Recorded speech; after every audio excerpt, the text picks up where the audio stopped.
Today, the villager took a tour into Korea-Kaptem, where we interviewed two girls that were actually left behind by their biological mother. They're currently living alone, roaming around Katura streets, and we don't even know where the mother is. So maybe we can just talk to them and ask them how they're surviving being alone. The older one is the first one sitting on my right, and this is the younger sister. How are you? Are you fine? Yeah? Yes. Where are you currently living? Mukapini? Shopping. Puna une, mukapuna une. Kuna Mama une? mama wetu. No, mama wenu.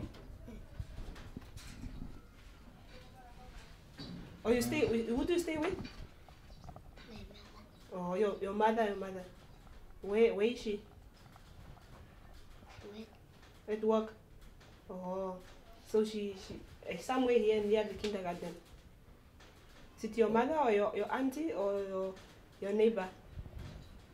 Auntie. Your auntie. Oh, auntie, no? Where's your mom? Where is your mother? The mother. When last did you see your mom? Mama we mwini ngwe kukwata ulipini.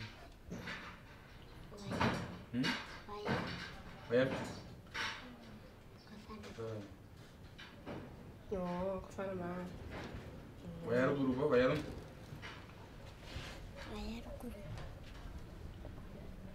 Guru. When last did you see your mother? Orunde na shima hiyo muna last mama we.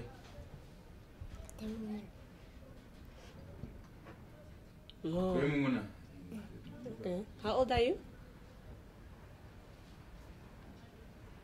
7. Oh, so you've been taking care of your sister all this time, ever since your mother left? Or just the two of you? Oh. And how old is your sister? Unaombra ngapi? No. Una sita. You're also 7. Oh, No, you're 4, eh? I think she's 4. Okay. Christian, maybe you can just give us a brief background on the two kids and how they currently live and where they actually live, since you're currently the person that takes care of these kids in terms of when they are at school and all that. Yeah. No, what I can say is that these two kids, when we started this location, they are the two kids that I first met.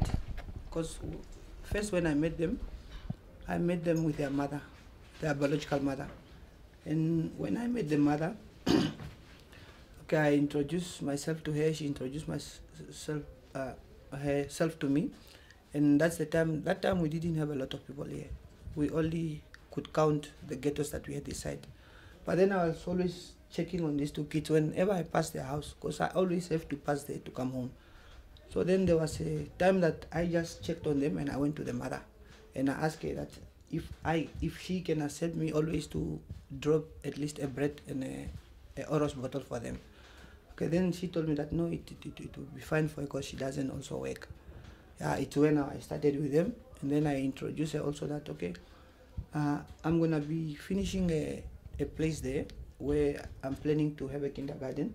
Maybe if we finish, they will be the first ones to come and start, because I want kids such as them who maybe don't have. Because I also asked the mother, where is the father? But then the mother told me, no, she doesn't know the story of the father. They are not together. And she even told me that she told me that she got 10 kids. Yeah, including now these two. They are in that 10 amount. So we stayed a bit, and when we completed now this kindergarten, I went back to her and I told her that the kids must come and start. Okay, she started preparing them. They were always coming to school. And then as I told you now, I made such as a program for them always to eat at school.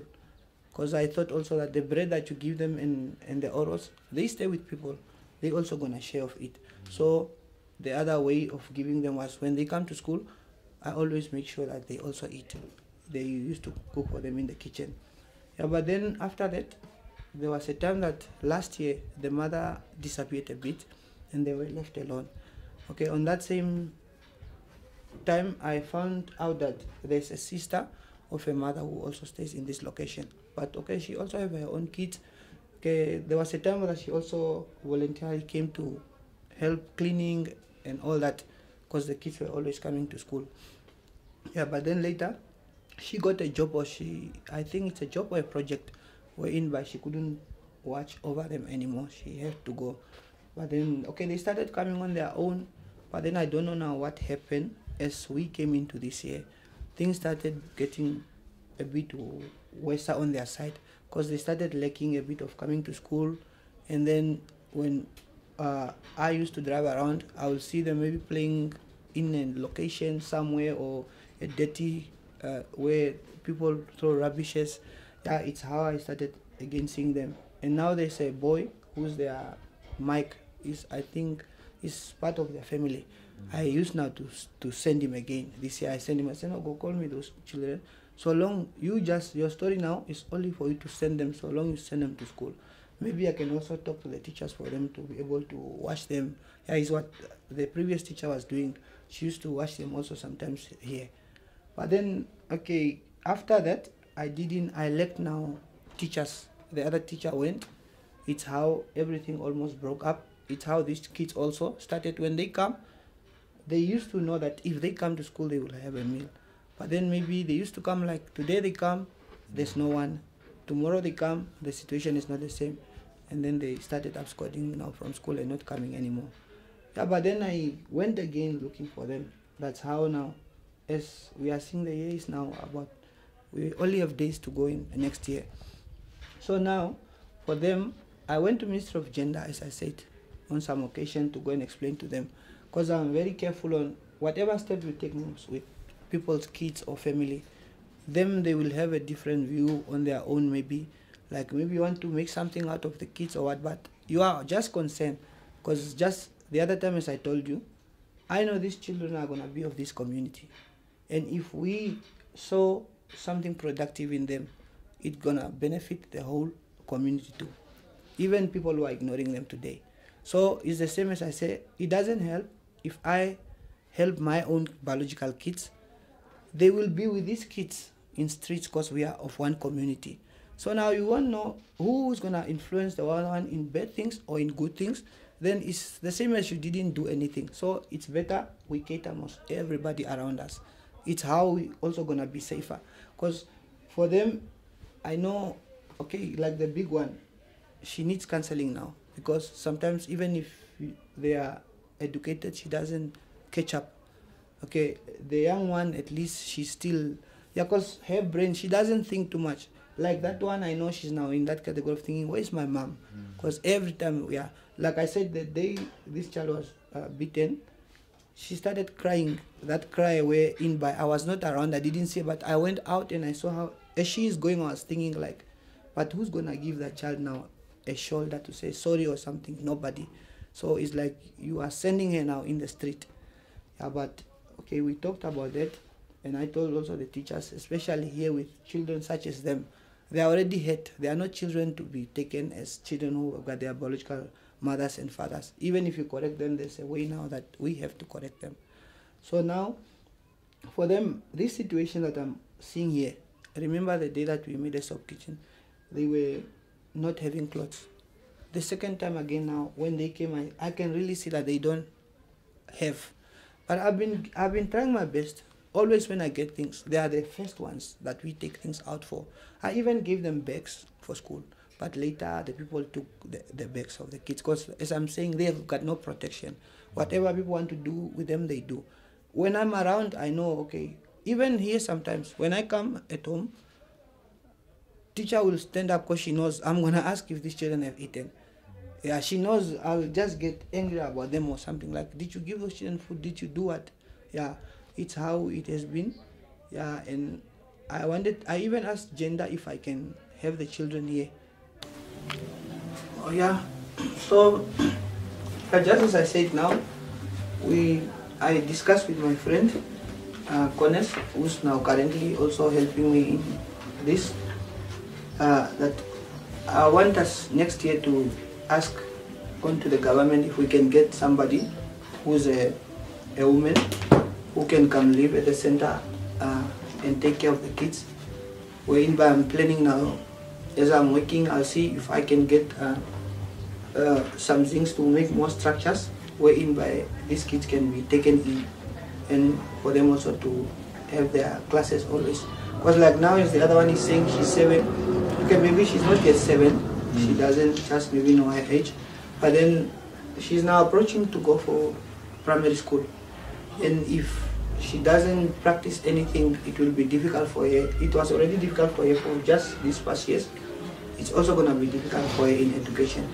So now what we're going to do is that we are now trying to talk to Minister of Gender again for them to allow us, if they can allow. And I'm going to talk to part of their family, because I also want to talk to the family to tell them that I'm not doing this because I can see that these children are suffering or them they cannot do anything. But me also, as I said, the things that I went through, there were people who catered me while they didn't know me. There was a time that I went out of this country, I went to Angola, I was staying with a family who didn't know me. They loved me so much, they did everything that they could do for me. And I also forgot to tell you the other time you interviewed me, I've got a mentor who taught me how to give. She's Meme Shanika. She's the owner of Golden Maggie in Ongodiva. I was working at that Meme's school, working in the garden. And then as I was working in the garden, it's how I also started loving kids more, because I used to talk to the kids, I used to tell them stories. And then this Meme also, she just also started getting trust in me. We started doing things together. I started staying with kids in the hostel. But in the meantime, I was also accommodated, because that time I was homeless. So now after coming back to Windhoek, it's how when we came here, I thought of like, it's too boring for one to stay as a soul with a family, like everybody does. Like, no, I just want a house, my child and what in the back. You know, I thought like, what if you also just stay like how the love that you saw there outside? Can you not stay with families which are from different places, Herreros, Tamaras, Rambos? Because when I look on these children, I don't think of like, let me invest in them for me to get something out. No, but I know their achievement, it's the community's achievement, including me. So whenever everything is okay, when people have achieved, then in your location there's no burglars, there's no prostitute, there's nothing such as that. Everybody's productive. You live a happy life. It's what I have learned now. Happiness is not about you yourself making you happy, but when you see the people around you also happy, then that shows you that you are also happy. So yeah, it's how now I'm also going on with these kids. And I will never give up on them, because there are many challenges, as I said, on kids which you just find on the street and you identify yourself that no, this kid is not okay or what. There might be challenges from their families and that, but if you are at ease of doing what you want to do, you just continue doing it. Sometimes they swear you, sometimes others say you think you are who, but then the communication between me and them is what is important. Yeah. Okay. She seems a bit tired.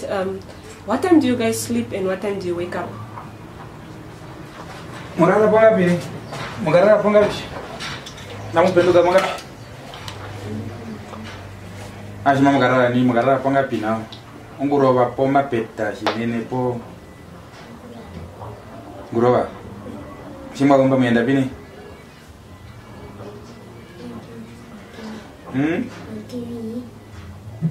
Ko TV. Waki kwa TV. Mukatalela pia uni. Oh, Gandhi way.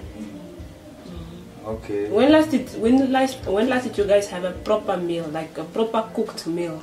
Mari rune kuria bi Not kuria. the bread here. Kuria bi kuria uri bi wauri. Mari rune ni las mari rune. Dino mari ni. Dino mari ni. Kamaro kuria china uri dino. Next can get thunder. You didn't eat anything today. It's around 10:60. Pleasant. What time do they sleep? We go watch TV then. From here, when you come from school, where do you go? Do you have somewhere you go and say this is home, or you just go at Andy's place, you go at sister's place, you go at family, neighbors, or just somebody you don't know? Can't be the Andy. The Andy. Menda kwa Andy yuri magumba. Okay. But your auntie takes good care of you? Andi umupovi kuriana umushevera na wano kumupovi kuriana kumu. Ke umupovi kuria we. Muha mambo kwa mutariro TV hamba mu amuraro kwa murano jarabo. What do you? Okay. We just go to bed hungry. Auntie doesn't give any. That was their clothes. That was their clothes. But Christine already explained everything. So I think that is the end of our interview. Because I think she's a bit tired and she wants to sleep. So you can just. And if you look at the color of the kids, this is not their color. You can see Yeah, they're I can having see two she's colors. very light. Yeah. They are having now 2 colors. You see, there's the black one and the Even the hair you can see. yeah. They are lovely kids. It's only people don't know. Yeah.